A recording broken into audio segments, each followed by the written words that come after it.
तो हेलो दोस्तों, नमस्कार। कैसे हैं आप सभी लोग? आप सभी लोगों का एक बार स्वागत है आपके अपने चैनल टीचर मोटिवेशन में। तो दोस्तों, आशा करते हैं, उम्मीद करते हैं कि आप लोग बहुत अच्छे होंगे और अपने परीक्षा की कर रहे होंगे तैयारी। तो दोस्तों, जैसा कि जानते हो, आज तारीख जो हो चुकी है, तारीख जो हो चुकी है 2, अर्थात आपका एडमिट कार्ड आज या कल में आ जाएगा। आप सभी लोग को पता है इतनी बातें, लेकिन मैं आप सभी लोग को ये भी बात बताना चाहता हूँ कि सीटेट का जो एग्ज़ाम है 7 तारीख को ही होगा। बहुत से ऐसे न्यूज़ जो आ रहे हैं कि डेट टलेगा नहीं।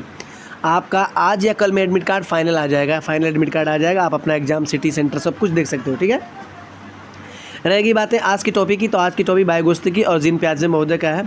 देखिए, मैं हालांकि आप सब कुछ पढ़ लिए हैं, लेकिन कुछ ऐसे चीज़ होते हैं जो याद नहीं हो पाते, जैसे किसी का अस्तर हो गया, चरण हो गया, याद नहीं हो पाता है। तो उसके बारे में ही बात करेंगे और आप लोग को याद करवा भी देंगे। कैसे याद करना है, ये बात थोड़ा सा ध्यान देना है। ठीक है, तो हमारा चैनल पहली बार है, चैनल को सब्सक्राइब करिए, क्योंकि शिक्षा जगत से साथ में सीटेट से रिलेटिव आपको वीडियो अपलोड होती है। तो उसके लिए चैनल को सब्सक्राइब करिए। चलिए करते हैं वीडियो को स्टार्ट। देखिए, वायुगुस्तिकी महोदय जो कि इन्होंने एक सिद्धांत दिया है, सामाजिक सांस्कृतिक विकास का सिद्धांत। तो सबसे पहले सिंपल बात तो आपको यही याद कर लेना है कि सामाजिक सांस्कृतिक विकास का सिद्धांत किसने दिया है, तो वायुगुस्तिकी महोदय ने दिया है। सिंपल बात है। अगर ऑप्शन में आपको सामाजिक दिख जाता है तब भी आपका वो ऑप्शन सही होता है, सांस्कृतिक दिख जाता है तब भी सही होता है, और अगर भाषा दिख जाता है तब भी क्या होता है, सही होता है, क्योंकि तीनों पर ये काम किए थे। ठीक है, सांस्कृतिक, सामाजिक और भाषा विकास का सिद्धांत किसने दिया था, तो इन्होंने दिया था। अब आइए बात करते हैं, कुछ ऐसे फैक्टर हैं जिनको आप लोग समझ नहीं पाते, तो बस वही चीज़ याद करना है।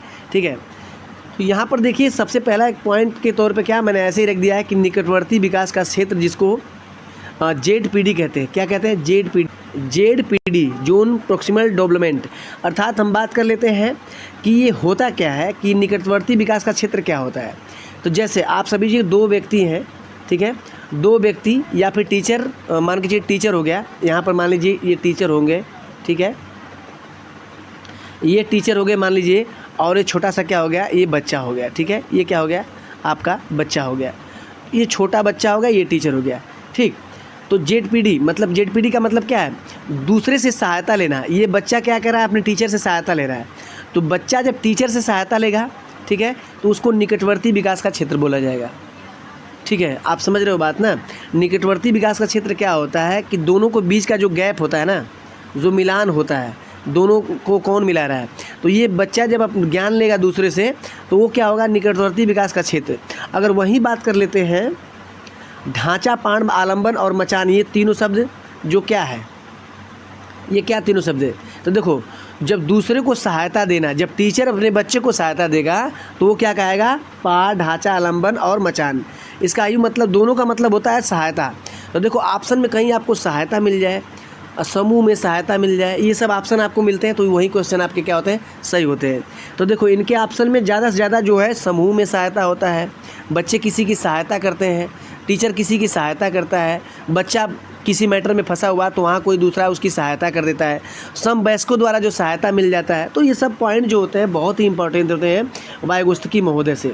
ठीक है, तो कभी भी आपको पूछे कि दूसरे को सहायता देना ये क्या कहलाता है, तो ये पाड़ कहता है, ढांचा कहलाता है, आलंबन कहता है, मचान कहलाता है। ठीक है, ठीक, तो पाड़, ढांचा, आलंबन, इसकी इंग्लिश जो होती है, अंग्रेजी जो होती है, इसके फोल्डिंग होता है, आप सभी लोग जानते हो। तो ये हालांकि इंग्लिश से मतलब नहीं, इंग्लिश तो आप लोग जो जानते होंगे जानते ही होंगे। चलो आगे बात करते हैं। अब और क्वेश्चन क्या बोलता है, पूछा जाता है कि कोई बच्चा या व्यक्ति जो भी होगा, ठीक है, किसी व्यक्तिगत कार्य में अपना फंसा हुआ है, कार्य कर रहा है, तो उसको क्या बोलते हैं, ऐसे भी ऑप्शन बनता है, तो उसको बोलते हैं निजी वार्ता।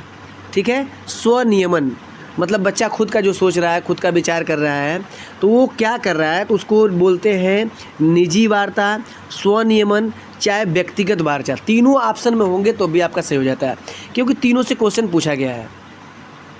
ठीक है, तीनों से क्वेश्चन क्या पूछा गया है, तो निजी वार्ता, स्वनियमन और व्यक्तिगत वार्ता, ये तीनों शब्द जो दिए गए हैं इनके द्वारा, वायुगुस्तिकी महोदय के द्वारा दिए गए हैं। चलो नेक्स्ट पॉइंट मैंने यहाँ पर रखा है, यहाँ देखिए, भाषा पहले विचार बाद में। तो जब बच्चा शैशवावस्था से लेकर जब इस परिवेश में जन्म लेता है, तो बच्चा 6 महीने के बाद भाषाओं को सीखना शुरू करता है, भाषाओं को बोलना शुरू करता है, धीरे धीरे उसकी अवस्था बढ़ती जाती है और वो बोलना चालू करता है। तो सबसे पहले आपके वायुगुस्तिकी महोदय ने बोला कि बच्चों में सबसे पहले भाषा का विकास होता है। तो इसका विरोध करते हैं जीन पियाजे महोदय। वो बोलते हैं कि नहीं नहीं, भाषा का विकास नहीं होता है। वो बोलते हैं कि पहले बच्चे में विचार आता है। क्या आता है? पहले विचार। दोनों टॉपिक आप समझिएगा आप, ये क्योंकि इनसे बार बार क्वेश्चन परीक्षा में बन रहा है, हर बार बन रहा है परीक्षा में, ठीक है।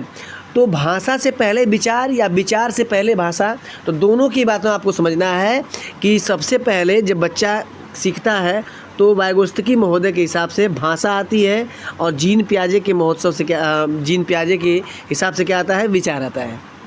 दोनों बात समझ गए। अब पूछा था कि विचार भाषा पर हावी है, ये किसके द्वारा किया गया है? फिर भाषा विचार पर हावी होता है, ये किसके द्वारा? तो दोनों बात समझिए कि भाषा वाइगोत्स्की महोदय और विचार पियाजे महोदय। ठीक हो गया ना? चलो नीचे पॉइंट एक दिया गया है, तो नीचे पॉइंट सिंपल है, इसको याद करिएगा। संज्ञानात्मक का सामाजिक संज्ञानात्मक सिद्धांत पूछा जाएगा, तब भी आपका क्या होगा? वाइगोत्स्की महोदय। ऐसा न करिएगा कि संज्ञानात्मक देख लीजिएगा तो सीधे जीन पियाजे महोदय को कर दीजिएगा, तो क्वेश्चन गलत हो जाएगा। ठीक, तो सामाजिक संज्ञानात्मक सिद्धांत किसने दिया है? तो ये दिया है वाइगोत्स्की महोदय। पूछे कि सामाजिक संरचनावाद का सिद्धांत किसने दिया? तभी वाइगोत्स्की महोदय आपका सही हो जाएगा। ठीक है, अब चलिए नेक्स्ट पॉइंट देखते हैं। कुछ पॉइंटें हैं जो कि ऑप्शन में आपको मिलते हैं, ज़्यादा से ज़्यादा हर साल मिलते हैं। जैसे बच्चा अपने समवयस्कों के साथ अंतरक्रिया करके सीखता है, तो समवयस्कों के साथ मतलब ये क्या होगा? ये वाला पॉइंट आपका सही हो गया कि उनके द्वारा सीख रहा है, तो सीधे किसके द्वारा सही हो जाएगा? वाइगोत्स्की महोदय आपका सही हो जाएगा। वहाँ पर देखिए दिया गया है कि वाइगोत्स्की ने पारंपरिक शिक्षक समूह, वार्तालाप इत्यादि को अध्ययन के महत्वपूर्ण माना है, तो सही बात है। पर समूह, देखो मैंने पहले बोला था वार्तालाप, समूह, पारस्परिक, ये सब जो ऑप्शन मिलेंगे तो सीधे सीधे आपका सही जो हो जाएगा ये वाइगोत्स्की महोदय का है। और बच्चे वयस्क के द्वारा जो बिना अनुभव किए सीख लेते हैं, ये अंतरीकरण कहलाता है, तो किसने किया भाई? ये सीधे वाइगोत्स्की महोदय। वाइगोत्स्की ने वार्तालाप या अंतक्रिया करके मानव को निर्मित करने के आमंत्रित किया है, ये भी सही है। ग्लोब, नक्शे, कैलकुलेटर आदि को वाइगोत्स्की ने सांस्कृतिक उपकरण माना, तो सभी। तो ये पॉइंट आप लोग याद करिएगा, स्क्रीनशॉट ले लीजिए। ठीक है, हालांकि इसकी वीडियो मैंने पहले एक बार बना चुका था। ठीक है, आगे देखिए। आगे देखिए जीन पियाजे महोदय की जो कि संज्ञानात्मक विकास का सिद्धांत है, जो रूस के मनोवैज्ञानिक हैं, आप सभी लोग जानते हो, सॉरी स्विट्जरलैंड के। तो अगर मैं बात करूं यहाँ पर देखिएगा, तो सबसे पहला जो पॉइंट बनता है, ये चारों पॉइंट को आपको याद करना है कि संवेदी पेशी गामक अवस्था, पूर्व संक्रियात्मक अवस्था, मूर्त संक्रियात्मक अवस्था, औपचारिक अवस्था। अब इन क्रियाओं में बच्चा कैसे कैसे अपना विकास करता है, कैसे कैसे अपने विचार को बढ़ाता है।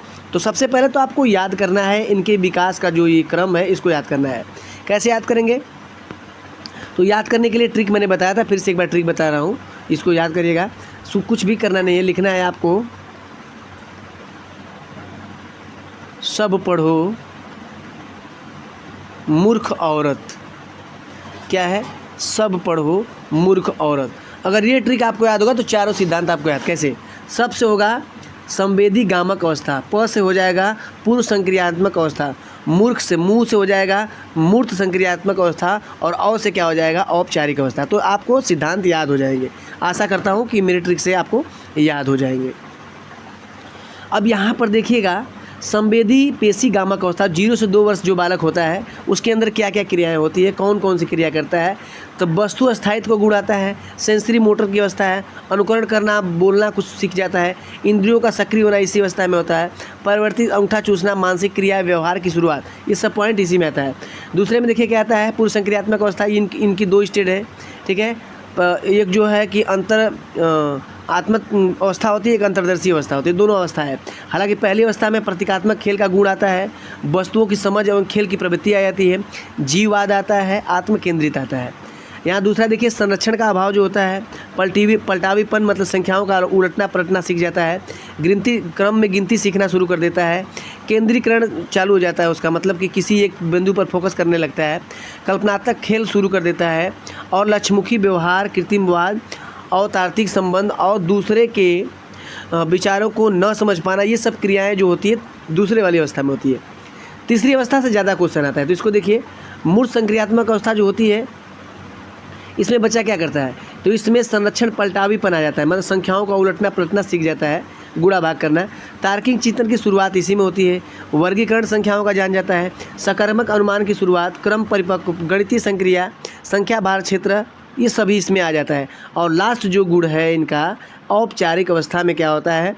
अपसारी चिंतन परिपक्वता आ जाती है, तार्किक चिंतन की परिपक्वता आ जाती है, संकल्पना निगमनात्मक चिंतन की शुरुआत होती है, वस्तु स्थायित्व के चिंतन और सकर्मक, ये सभी पॉइंट आपको नोट करना है।